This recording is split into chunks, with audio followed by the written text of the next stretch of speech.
அடியும் பிடிக்கல. நமக்கு லோ ஃப்ளேம் வைக்கிறதுனால அடி பிடிக்காது.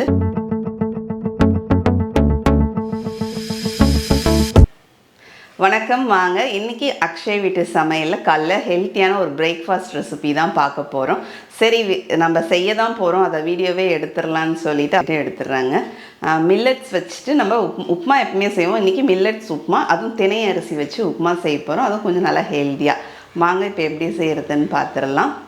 இப்போ வந்துட்டு நம்ம மில்லட்ஸ் உப்புமாவுக்கு தினை அரிசி எடுத்துருக்கோங்க. இப்போ தினை அரிசியை நம்ம பாத்திரத்தில் சேர்த்துக்கலாம்.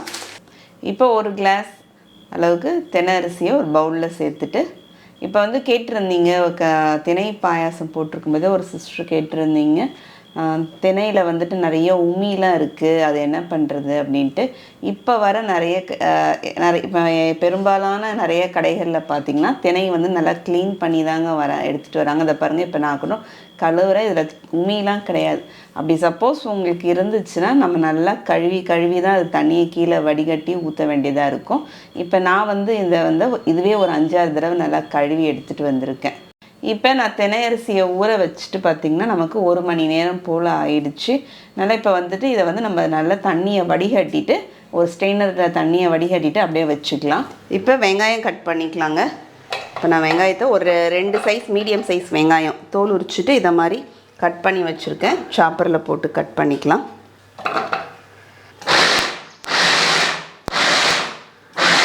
இப்போ இங்கே ஸ்டவ்வில் கடாய் வச்சுருக்கேங்க. இப்போ ஒரு சட்னிக்கு மிக்ஸி ஜாரில் தேங்காய் போட்டு வச்சுருக்கேங்க. ஒரு 4 டேபிள் ஸ்பூன் அளவுக்கு தேங்காய் போட்டு வச்சுருக்கேன். இப்போ ஸ்டவ்வில் கடாய் வச்சுருக்கோம் இல்லைங்களா, அதில் வந்து இந்த அளவுக்கு வந்து இஞ்சி துண்டு போட்டுடலாம். அது கூடவே காரத்துக்கு நான் பச்சை மிளகா 2 மிளகா சேர்த்துக்கேன். நம்மளுடைய விருப்பத்துக்கு தகுந்த மாதிரி பச்சை மிளகாவை கூட்டியோ குறைச்சோ சேர்த்துக்கலாம். இதை அப்படியே நம்ம வந்து லேசாக நல்லா வதக்கிடலாங்க. இப்போ வதக்கிட்டு இப்போ வந்து மிக்ஸி ஜாரில் சேர்த்துடலாம். இப்போ அதே கடாயிலே நம்ம வந்துட்டு இந்த ஸ்பூனால் ஒரு 2 ஸ்பூன் அளவுக்கு நெய் சேர்த்துக்கலாம். இது வந்து ஆப்ஷனல் தான், உங்களுக்கு வேணான்னா ஸ்கிப் பண்ணிவிடுங்க. கொஞ்சமாக முந்திரி பருப்பு வறுத்துக்கலாம். இதுக்கு பதில் நீங்கள் வேர்க்கடலை கூட வறுத்துக்கலாம், மல்லாட்டையும், இல்லை 2மே வறுத்துக்கலாம். இப்போ இதை முந்திரி வறுத்துட்டு ஒரு பவுலில் தனியாக ஃபஸ்ட்டு எடுத்து வச்சிடுறேன். நான் கொஞ்சமாக 1 ஸ்பூன் அளவுக்கு எண்ணெய் சேர்த்துடலாம். இப்போ எண்ணெய் காஞ்ச உடனே 1/2 ஸ்பூன் அளவுக்கு கடுகுங்க. கடுகு பொரிஞ்சிட்டே இருக்கும்போது 1 ஸ்பூன் அளவுக்கு உளுத்தம்பருப்பு சேர்த்துடலாம். கூடவே வந்துட்டு 1 ஸ்பூன் அளவுக்கு கடலைப்பருப்பு சேர்த்துக்கலாங்க. 1/2 ஸ்பூன் அளவுக்கு சீரகம் சேர்த்துக்கலாம். இதெல்லாம் போட்டு நம்ம தாளிச்சிட்டு நம்ம பொடிசாக கட் பண்ணி வச்சுருக்கிற வெங்காயத்தை சேர்த்துடலாம். இப்போ வெங்காயம் சேர்த்துட்டு கூடவே வந்துட்டு கருவேப்பிலை சேர்த்துடலாங்க. கூட காரத்துக்கு 2 பச்சை மிளகாய் எடுத்து வச்சுருக்கேன். பச்சை மிளகாவும் சேர்த்துட்டு நம்ம அப்படியே வதக்கிக்கலாம். இந்த அளவுக்கு இஞ்சி துண்டை துருவி எடுத்து வச்சுருக்கேன். இஞ்சி துருவலும் சேர்த்துடலாம். இப்போ நான் சிகப்பு மிளகா வந்து சின்னதாக இருக்கிறதுனால 2 மிளகா சேர்த்துருக்கேன். நீங்கள் 1 மிளகா பெருசாக இருந்துச்சுன்னா 1 சேர்த்துக்குங்க. வெங்காயத்தை வதக்கிட்டே இருக்கிறதுக்குள்ளே இப்போ வந்துட்டு இங்கே காய் வந்து பார்த்திங்கன்னா கேரட் வந்துட்டு இந்த மாதிரி கட் பண்ணி ரவுண்டாக கட் பண்ணி வச்சுருக்கேன். அதை சாப்பரில் போட்டுக்கிறேன். இப்போ இதையும் நம்ம வந்து பொடிசாக கட் பண்ணிக்கலாம். இந்த சாப்பர் வந்து விட்டு தாங்க அரைக்கணும்.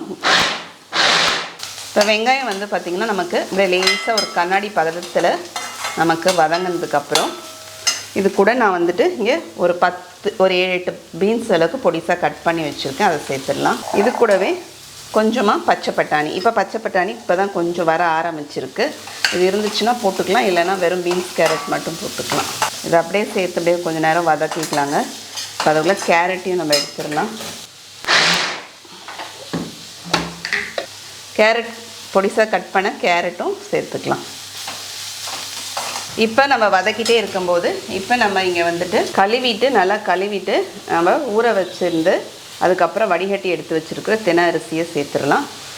இன்றைக்கி நான் தினை அரிசி சேர்க்குறேன், நீங்கள் வந்து சிறுதானியம் எது வேணாலும் சேர்த்துக்கலாம். இப்போ நம்ம தினையை வந்து நம்ம ஊறவும் வச்சுருந்தோம். அதே மாதிரி பார்த்திங்கன்னா நம்ம வந்துட்டு கொஞ்சம் நேரம் வந்துட்டு இந்த காய்கறி கூடயே போட்டு இந்த தினையை வந்து நல்லா வறுத்துருக்கலாம். சிறுதானியத்தை ஊற வைக்கிறது ஒரு மெத்தட்னா வறுக்கிறதும் ஒரு மெத்தட் தாங்க. அதனால் 2மே நம்ம செய்கிறோம். இப்போ இங்கே ஒரு பாத்திரத்தில் இப்போ உப்புமாவுக்கு தேவையான அளவுக்கு தண்ணி சேர்த்து சூடு பண்ணிக்கலாம். இப்போ இந்த கிளாஸால் நான் 1 கிளாஸ் அளவுக்கு தினை அரிசி எடுத்துருந்தேன். ஒரு 2.5 கிளாஸ் அளவுக்கு தண்ணி சேர்த்துக்கிறேன். இப்போ தண்ணியை வந்து இந்த பக்கம் நமக்கு வதங்கிட்டே இருக்கும்போது தண்ணியை வந்து நம்ம சூடு பண்ணிடலாம். இப்போ மிக்ஸி ஜாரில் வந்துட்டு நம்ம தேங்காய், இஞ்சி, பச்சை மிளகாய் போட்டிருந்தோம். பொட்டுக்கடலை சேர்த்துக்கலாம். பொட்டுக்கடலை கொஞ்சமாக சேர்த்துக்கிறேன். அப்புறம் சட்னிக்கு தேவையான அளவுக்கு உப்பு சேர்த்துடலாங்க. இப்போ இதில் கொஞ்சமாக தண்ணி சேர்த்து சட்னியை அரைச்சி வச்சிடலாம் அதுக்குள்ளே. இப்போ நம்ம தேங்காய் சட்னியும் உப்புமாவுக்கு அரைச்சி எடுத்துகிட்டு வந்துட்டோம். ஃப்ளேம் வந்து நல்லா லோ ஃப்ளேம் வச்சு தான் நான் வந்து வதக்கிட்டுருக்கேன். அது மாதிரி பாத்திரமும் கொஞ்சம் வந்து அடிகனமாக வச்சுக்கலாங்க. இப்போ உப்புமாவை நம்ம வெறுமனே மூடி வைப்போம். அதுக்கு பதில் பார்த்திங்கன்னா மூடியில் வந்துட்டு இதை மாதிரி ஒரு துணி, நமக்கு நல்ல ஒரு கிச்சனுக்கு யூஸ் பண்ணுற நம்ம புது துணி தாங்க, நல்ல துணி தாங்க. இந்த துணியை வந்து நம்ம மூடியில் நம்ம வந்து கட்டிட்டு உப்புமா மேலே மூடும் போது பார்த்திங்கன்னா நமக்கு ஒரு தம் போட்ட மாதிரியும் இருக்கும். அதை மாதிரி வந்து தட்டில் இருக்கிற அந்த வேர்வை தண்ணி வந்து கீழே விழுந்து உப்புமா ரொம்ப சொதன்னு ஆகாமல் அந்த லெவல் வந்து கரெக்டாக நமக்கு வந்து மெயின்டைன் ஆகும். அதுக்காக தான் இது வந்து இதை மாதிரி துணி போட்டு. அப்போல்லாம் வந்துட்டு தட்டிலேயே ஆப்பம் சுடும்போதே வந்து பார்த்திங்கன்னா தட்டு மேலே துணி கட்டி ஆப்பத்துக்கு கூட மூடி வைப்பாங்க. எடுக்கிறதுக்கும் நல்லா வசதியாக இருக்கும். அது மாதிரி அந்த வேர்வை தண்ணி போய் அதில் விழாமல் இருக்கிறதுக்காகவும். உப்புமாவுடைய டெக்ஸ்சர் பார்த்திங்கன்னா ரொம்பவே நல்லாயிருக்கும். இல்லைனா வந்துட்டு பார்த்திங்கன்னா நமக்கு கிச்சடி மாதிரி ஆயிடுங்க. அதனால் தண்ணி கீழே விழுந்து அதனால் இதை வந்து தண்ணி வந்துட்டு நம்ம துணி வந்து இழுத்துக்கும். அதுக்காக தான். இப்போ வந்து தண்ணி வந்து நம்ம இங்கே நல்லா கொதிச்சதுக்கப்புறம் ஆஃப் பண்ணிவிட்டு இப்போ இதில் சேர்த்துடலாங்க. இப்போ உப்புமாவுக்கு நம்ம உப்பு சேர்த்துடலாம். இந்த ஸ்பூனால் நல்லா 1 ஸ்பூன் அளவுக்கு உப்பு சேர்த்துக்கிறேன். இதை அப்படியே கலந்து விட்டுருவோம். இந்த துணி அப்படியே அடியில் போட்டு மூடி அது மேலே வச்சுட்டு 4 பக்கமும் அப்படியே இழுத்து பிடிச்சி கட்டிடலாம். 2 பக்கமும் அப்படியே துணியை இழுத்து பிடிச்சி கட்டிக்கலாங்க. இப்போ இதை வந்து அப்படியே மூடி போட்டு மூடிடலாம். ஃப்ளேம் வந்து நல்ல லோ ஃப்ளேமில் ஒரு 10 நிமிஷம் இருக்கட்டும் நமக்கு அப்படியே. இப்போ அதுக்குள்ளே நம்ம வந்து சட்னியும் தாளிச்சாச்சுங்க. இப்போ மூடி லோ ஃப்ளேமில் ஒரு 10 நிமிஷம் போல் ஆகிருக்கு. இப்போ நம்ம திறந்துடலாம். இப்போ திறந்துட்டு அப்படியே கலந்து விட்டுருலாங்க. இப்போ பாருங்கள், நமக்கு நல்லா பூத்து போன மாதிரி நல்லா வந்துட்டு வெந்து போயிருக்கு. அடியும் பிடிக்கல. நமக்கு லோ ஃப்ளேம் வைக்கிறதுனால அடி பிடிக்காது. திரும்பியும் வந்து மூடி போட்டுடலாங்க. ஆனால் வந்து மூடிட்டு ஸ்டவ்வை வந்து நான் ஆஃப் பண்ணிடணும். ஆஃப் பண்ணிவிட்டு ஒரு 5-6 நிமிஷம் நமக்கு அப்படியே இருக்கணும். இப்போ ஒரு 5 நிமிஷம் போல் ஆயிடுச்சுங்க. இப்போ திறந்துடலாம். இப்போ ஸ்டவ் ஆஃப் பண்ணிவிட்டு மூடி போட்டு 5 நிமிஷம் வச்சுருந்தோம். இப்போ திறந்துடலாம். இதில் பாருங்கள், நமக்கு அந்த வேர்வை வந்து இந்த துணியே இழுத்துக்கும். நமக்கு அங்கே வந்துட்டு விளையாடுது. அதுக்கு தான் இந்த துணி போட்டு கட்டுறது. இப்போ இதில் வந்துட்டு கொஞ்சமாக லெமன் ஜூஸ் எலுமிச்சப்பழ சாறு புழிஞ்சிடலாம். அப்புறம் நல்லா பொடிசாக கட் பண்ண கொத்தமல்லி தழை சேர்த்துடலாங்க. கூடவே வந்து பார்த்திங்கன்னா நம்ம வறுத்து வச்சுருக்கிற முந்திரி பருப்பும் சேர்த்துடலாம். அப்படியே இப்போ வந்து கலந்து விட்டுறலாம்.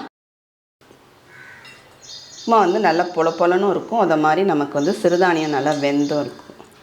சிறுதானிய உப்புமாவும் சட்னியும் பார்த்திங்கன்னா ரெடி ஆயிடுச்சு. இப்போ வந்து உப்புமா வந்து நம்ம டேஸ்ட் பார்த்துடலாங்க. திணை உப்புமா ஃபஸ்ட்டு வெறுமனே டேஸ்ட் பார்த்துடலாம்.